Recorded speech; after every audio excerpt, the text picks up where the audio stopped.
Hello friends, आप सभी का अपने चैनल स्टडी विद शिवानी पर स्वागत है। आई होप आप सभी अच्छे होंगे। फ्रेंड्स, ये वीडियो स्पेशली गोविंदा राजपूत के कमेंट करने के बाद बनाई गई है। ठीक है, इस बुक का नाम है संवैधानिक मूल्य और मौलिक कर्तव्य। ठीक है, ये इंग्लिश और हिंदी में प्रोवाइड की गई है बुक, बट हम इसमें हिंदी में इसके बारे में पढ़ेंगे। ठीक है, तो चलिए बिना देर करते वीडियो को स्टार्ट करते हैं। अगर आप ऐसी ही और भी वीडियोस देखना चाहते हैं तो कृपया ज़्यादा से ज़्यादा कमेंट करें, वीडियो को लाइक एंड शेयर करना न भूलें और चैनल को ज़रूर सब्सक्राइब करें। इसमें हमारी यूनिट 1 है भारत का संविधान एक परिचय, जिसको 3 पार्ट्स में यहाँ पे डिवाइड किया गया है। इनके बारे में हम एक एक करके चर्चा करेंगे। ठीक है, तो सबसे पहले हम देखते हैं यहाँ पर कुछ मेन टॉपिक्स हैं जिनके बारे में हम एक एक करके चर्चा करेंगे या इन पर डिस्कस करेंगे। तो सबसे पहले हम पढ़ेंगे कि जो भारतीय संविधान है उसका परिचय, उसके बारे में पढ़ेंगे। भारतीय संविधान का परिचय, तो चलिए पढ़ते हैं।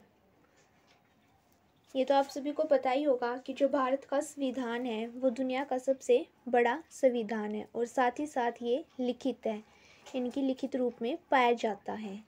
जो भारत का मूल संविधान है इसमें पहले क्या थे, 22 भाग थे जो अब 25 हो गए हैं, और इसमें 8 अनुसूचियाँ थी जो अब 12 हो चुकी हैं। ठीक है, संविधान जो है उन बुनियादी नियमों और सिद्धांतों के समूह को कहते हैं जिसके अनुसार किसी भी देश का शासन चलाया जाता है।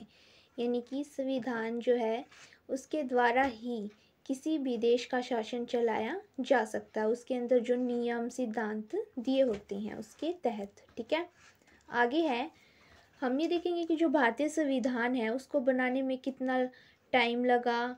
ठीक है, और कब बनकर तैयार हुआ। तो जो संविधान सभा थी उसकी पहली बैठक 9 दिसंबर 1946 को हुई थी। ठीक है, ये थी प्रथम बैठक, और जो द्वितीय बैठक हुई थी वो हुई थी 11 दिसंबर 1946 को। तब क्या है, डॉक्टर राजेंद्र प्रसाद को इसका स्थायी अध्यक्ष बनाया गया था। ठीक है, और जो भारतीय संविधान है उसको बनने में 2 साल 11 महीने और 18 दिन का समय लगा था, और जो संविधान है वो 26 नवंबर 1949 को बनकर जो है तैयार हो चुका था, लेकिन इसे 2 महीने के बाद यानी कि 26 जनवरी 1950 को लागू किया गया था। ठीक है,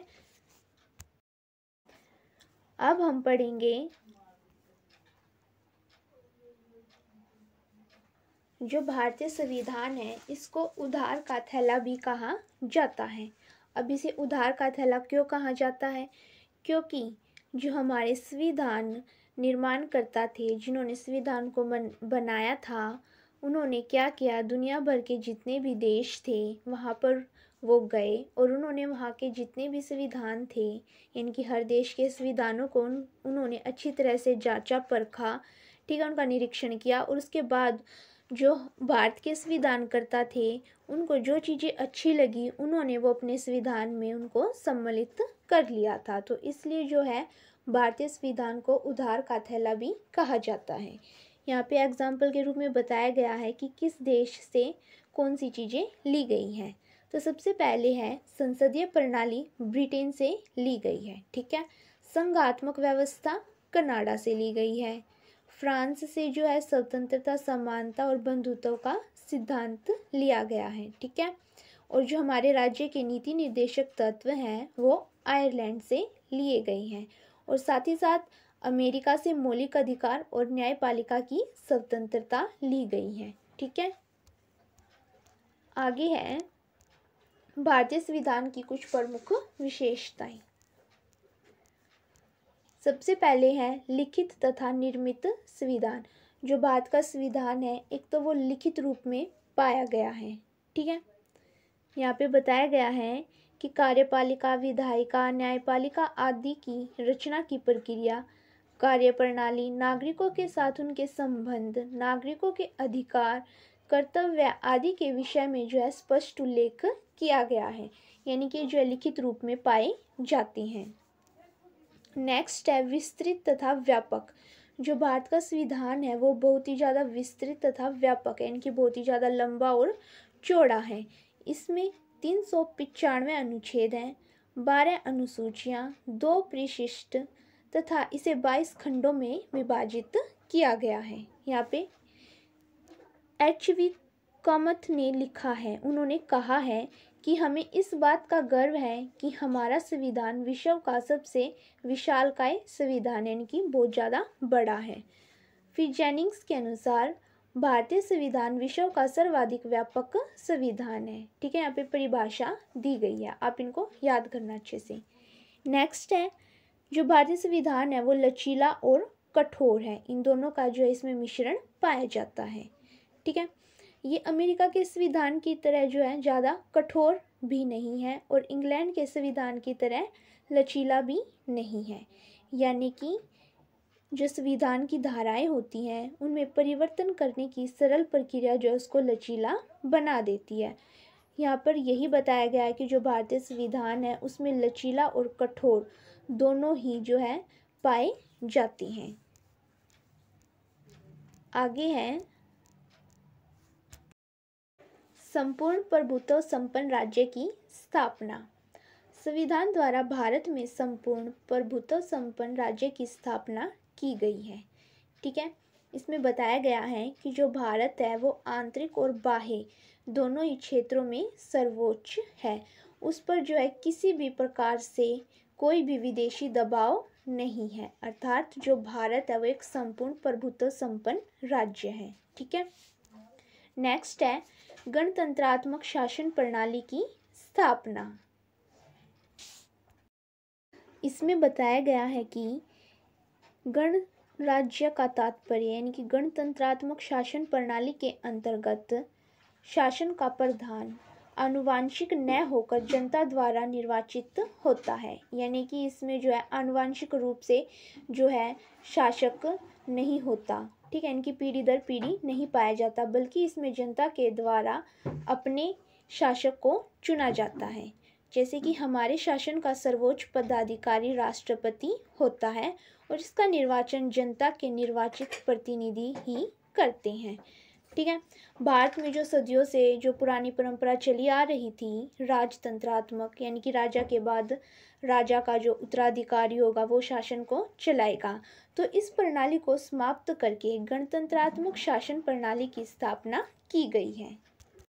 नेक्स्ट है संघात्मक शासन की स्थापना। भारत में केंद्र तथा राज्यों के बीच शक्तियों का विभाजन किया गया है और इस हेतु 3 सूचियां बनाई गई हैं, संघ सूची, राज्य सूची तथा समवर्ती सूची। ठीक है, यानी कि भारत में जो शक्तियां होती है उसका विभाजन केंद्र और राज्य के बीच किया गया है, यानी कि शक्तियों का विभाजन किया जाता है, यहाँ पे संघात्मक शासन पाया जाता है। ठीक है, और डॉक्टर अंबेडकर के शब्दों में संविधान ने शक्तिशाली संघीय शासन की स्थापना की है, यानी कि भारत में एकात्मक शासन न होकर संघात्मक शासन पाया जाता है। नेक्स्ट है, ये संघात्मक होते हुए भी एकात्मक है। भारत का संविधान का जो ऊपरी ढांचा है वो संघात्मक है, लेकिन जो इसकी आत्मा है वो एकात्मक है। ठीक है, यानी कि जो भारतीय संविधान है उसमें संघात्मक के साथ साथ एकात्मक विशेषता भी पाई जाती है। नेक्स्ट है धर्मनिरपेक्ष राज्य की स्थापना। हमारे संविधान में लिखा हुआ है कि धर्म के आधार पर सरकारी नौकरियों में कोई भेदभाव नहीं किया जाएगा, यानी कि कोई ऊंची जाति का है या नीची जाति का है, इसको लेकर किसी के बीच में भी भेदभाव नहीं होगा। सरकारी नौकरियां या फिर जो भी सुविधाएं होती हैं वो सभी के लिए एक समान होंगी। ठीक है, नेक्स्ट है समाजवादी राज्य की स्थापना। 42वें संविधान संशोधन द्वारा संविधान की प्रस्तावना में समाजवादी शब्द जोड़ा गया था। ठीक है, और संविधान के 44वें संशोधन में इसको प्रस्तावना में स्थान दिया गया, जिसका उद्देश्य भारत में समाजवादी राज्य की स्थापना करना है। ठीक है, नेक्स्ट है संसदीय शासन की स्थापना। भारतीय संविधान में जो है संसदीय शासन की भी स्थापना की गई है।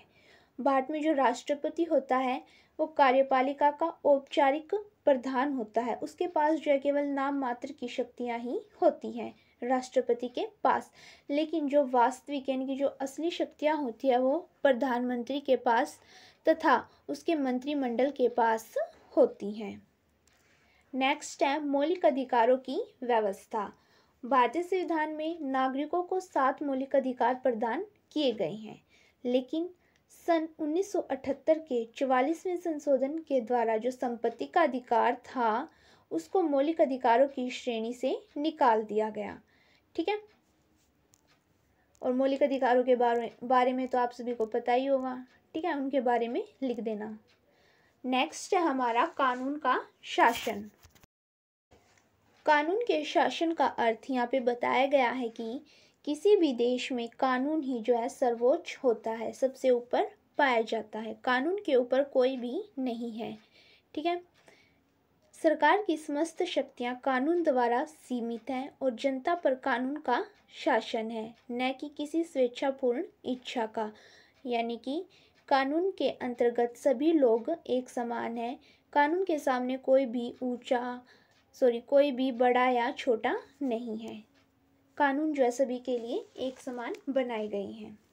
अगर हम कानून की परिभाषा देखें, वेड और फिलिप्स ने कानून के शासन को परिभाषित करते हुए कहा है, सरकार की शक्तियों का प्रयोग कानून की मर्यादा के अनुसार होता है, न कि शासक की स्वेच्छारी इच्छा के कारण कानून का शासन कहलाता है। इसको आप याद कर लेना अच्छे से। ठीक है, नेक्स्ट है संप्रभुता का अर्थ। जो संप्रभुता है वो राज्य की सर्वोच्च इच्छा यानी कि शक्ति का जो है दूसरा नाम है। राज्य के जो भी व्यक्ति होते हैं, संस्थाएं होती हैं, वो संप्रभुता के ही अधीन पाई जाती हैं। और जो संप्रभुता होती है वो बाहरी तथा आंतरिक दोनों दृष्टि से सर्वोपरि होती है। ठीक है, यानी कि दोनों में ही जो इसका ज़्यादा महत्व होता है, बाहरी रूप से भी और आंतरिक रूप से भी। अगर हम देखें कि संप्रभुता से तात्पर्य राज्य की उस शक्ति से है जिसके कारण राज्य अपनी सीमाओं के अंतर्गत कुछ भी करने के लिए स्वतंत्र है। यानी कि जो राज्य होता है वो अपनी सीमा के अंतर्गत कुछ भी कर सकता है, उसके पास जो वो शक्तियाँ होती हैं। राज्य के अंदर कोई भी व्यक्ति अथवा समुदाय राज्य के ऊपर नहीं होता। बाहरी दृष्टि से संप्रभुता का अर्थ है कि राज्य किसी बाहरी सत्ता के प्रत्यक्ष अथवा अप्रत्यक्ष नियंत्रण से स्वतंत्र होता है। ठीक है, यहाँ पे जो है आंतरिक रूप से बताया गया और बाहरी रूप से भी बताया गया है कि राज्य जो है स्वतंत्र होता है। नेक्स्ट है समाजवाद। समाजवादी का अर्थ जो उस प्रणाली से बताया गया है जिसके तहत सरकार द्वारा आर्थिक प्रणाली को नियंत्रित और विनियमित किया जाता है, ताकि समाज के जितने भी लोग हैं उनका कल्याण और उनको जो है समान अवसर मिल सके। ठीक है, यहाँ पे फिर एक बताया गया है कि समाजवाद का जो विचार है वो सबसे पहले कार्ल मार्क्स और फ्रेडरिक एंगल्स ने जो अपनी पुस्तक द कम्युनिस्ट मैनिफेस्टो में पेश किया है। और जो समाजवाद शब्द है इसका अर्थ है सभी पुरुषों के लिए सभी चीज़ें। ठीक है, तो यहाँ पे यही बताया गया है समाजवाद के बारे में, आप इसको पढ़ लेना अच्छे से। नेक्स्ट है प्रजातंत्र। ठीक है, अगर हम इसको छोटे रूप में देखें तो जो प्रजातंत्र होता है वो अंग्रेजी भाषा के जो डेमोक्रेसी होता है उसका पर्यायवाची है, और इसको यूनानी भाषा के 2 शब्दों डेमोस और क्रेशा से मिलकर बनाया गया है, जिसका अर्थ होता है जनता और शक्ति। ये एक ऐसी शासन प्रणाली होती है जिसमें शासन की शक्ति किसके पास होती है, जनता के पास होती है, और जो शासन होता है उसका संचालन जनता स्वयं चलाती है, यानी कि जनता के द्वारा ही जो है प्रतिनिधि को चुना जाता है। और इसको हम जो लोकतंत्र या फिर जनतंत्र भी कह सकते हैं, यानी कि लोगों का तंत्र यानी कि लोकतंत्र या फिर जनतंत्र या जनता का तंत्र भी इसको बोल सकते हैं। या फिर हम इसको प्रजातंत्र भी बोल सकते हैं। इसमें जो है मुख्य रूप से जनता की भूमिका होती है। ठीक है, नेक्स्ट है हमारा लास्ट, धर्मनिरपेक्षता। धर्मनिरपेक्षता, इसका अर्थ है कि इसमें किसी भी धर्म का विरोध नहीं किया जाता, बल्कि जितने भी धर्म के लोग होते हैं उनके जो विश्वास होती है, मान्यताएं होती हैं, उनको जो है पूरी आज़ादी मिलती है। ठीक है, यानी कि कोई भी व्यक्ति जो है कोई भी धर्म अपना सकता है। ठीक है, यहाँ पर जो है उस व्यक्ति का भी सम्मान होता है जो किसी भी धर्म को नहीं मानता है, यानी कि ये लोगों की इच्छा पर डिपेंड करता है कि वो किस धर्म को अपनाते हैं और किस धर्म को नहीं। इसमें जो है सभी लोगों को एक समान माना जाता है, सभी को एक दृष्टि से ही देखा जाता है, किसी के साथ कोई भी भेदभाव नहीं किया जाता। नेक्स्ट है हमारा सर्वधर्म समभाव।